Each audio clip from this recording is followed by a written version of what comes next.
So I got I had my meal at the restaurant. It was great. Got my little treat for Moji. Now it's time to head back. I don't think this works for this, but you never know. We can always try it. Okay, so master switch on, anti-collision light is on, mixture switch, pump,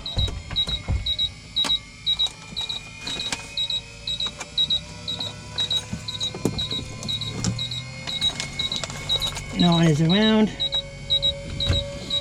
clear plop.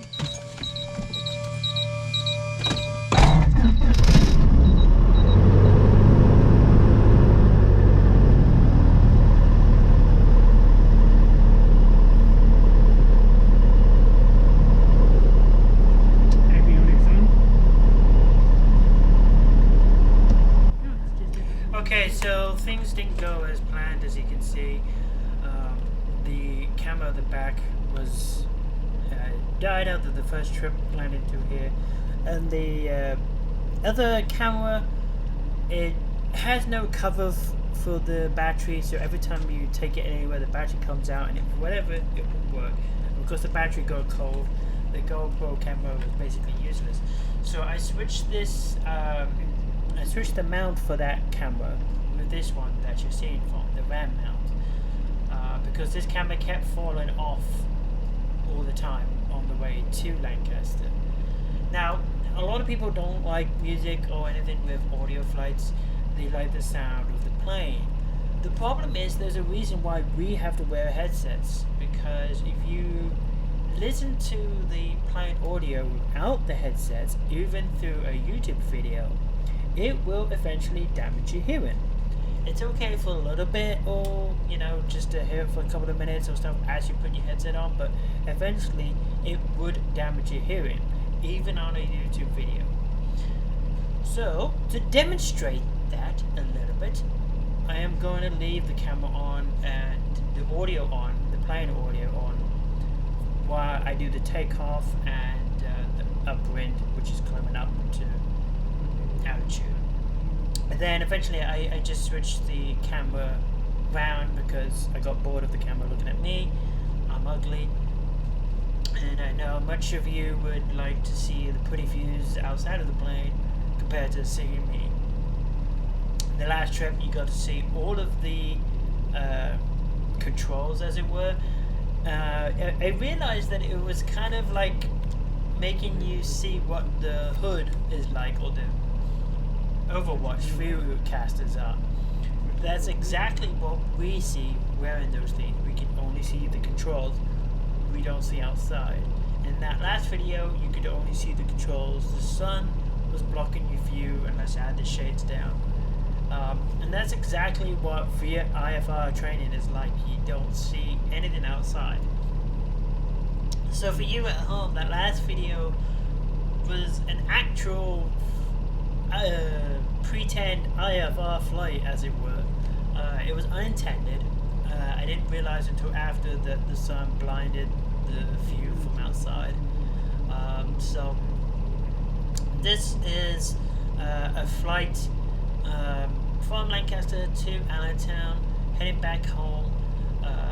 It's getting towards sunset, so technically it's not a nighttime flight, but I did get 10 minutes worth, 0.1 of nighttime flying, but I did get no landings because it was not 1 hour after sunset, but it was in the silver twilight, so I was able to log 10 minutes of nighttime.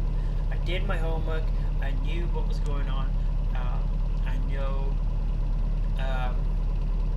I know exactly what was going to happen.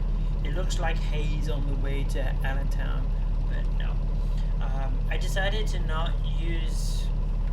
I waited until I was at 5,500 to do my flight following, because I know as soon as I get onto Reading Approach, they were going to transfer me over to Allentown, which is what they did. So as soon as they did, they had me factored for the left approach for runway 24, which takes me away from the factor 39, as I was kind of trying to follow the airway back, just to give myself some practice. But all in all, it went perfect. It was smooth. That's how you know you got a good flight, when you got nothing to talk about, nothing happened. Two obvious things though in that last flight. It just shows you I have a tendency, like I kept myself busy on purpose to deal with distractions, but maintain flying. Like I really wanted to get back to practicing a little bit, and it shows you that, which is a tendency for me, is like I get all the important things, and then I overlook two really simple things. One of which it was the precession in the DG compass. I forgot to match it to the magnetic compass, which was why I always appeared to be left of center of the factor airway, and that's why it was deflected to the right all the time, because I was trying to correct for it, but I had the one DG, but I forgot about it getting off. Soon as I had the correct, it was perfect. It was easy. I was able to follow the VOR all the way on the Victor airway from 054 all the way towards Reading, and climb up to 5,500, contact Reading approach, and kept on flight following, and then within 5 minutes, while I was still flying over Reading, they had me contacting Allentown approach, and at that time they cleared me to land all the way out at Kutztown when I was still like 20-30 miles out, because they don't get a lot of traffic at nighttime. So that's why that happened. So we're taxiing here. I'm taxiing out towards the runway. I was on the west taxi ramp. Taxi kept on Delta and taxi on Alpha to runway 31. And they were doing landing and hold short operations, so that's why they had me circle to land on the other runway. That approach chart that I had, basically I did that, except we don't have a DME, and they have a circle to minimums, so you can use an approach for one runway and circle to one of the others. And that approach chart that I was reading, it had the circle to minimum, so I kind of just followed that circle round and just started the turn. It was a fun flight. I enjoyed myself. This restaurant was, like, I heard it off and on. I heard they had a new owner and everything. It was just like something I wanted to go. I did all my training. Every time I kept doing touch and goes, landing and goes, full stop taxi backs and it goes, and that was it. And that is the other thing that I forgot. Well, I didn't really forget. The shoulder harness on the way out was so annoying. It kept going off. It wouldn't pull out. There was so many different things that it was just starting to cause a distraction. So I just put it back up, fixed it back up, and forgot about it, only because it was causing a distraction. So I waited until I was back on the ground at Lancaster to sort that out. So here you see me, I put the shoulder harness on this time and making sure it sticks, because it wasn't saying attached. Every time I clicked it and went back to the controls, it went unattached and fell to the floor, and then again after I tried to pull it out just like a car seatbelt, but it was jammed, or it just wouldn't work at all. It was just so annoying. It was at a point that it was causing a distraction, so I just put it back up and forgot about it. Otherwise, I would have been wearing the shoulder harness the entire time. I didn't forget. I know you can see it at the top left. I didn't forget about it, but I forgot about it after I tried to use it, and it was causing problems to the point that it was distracting me. So I'm coming up to the point where I'm going to start my takeoff. So I'm going to shut up here, and then you'll be able to hear what the planes sound like for real. I'm going to leave it at full volume, so watch your eardrums. No turning the volume down. People complain that I don't let you hear the audio.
nice and landed, a much better landing than the one at Lancaster.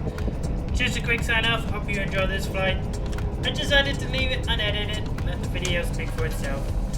Thank you for joining me for another successful flight back to Allentown.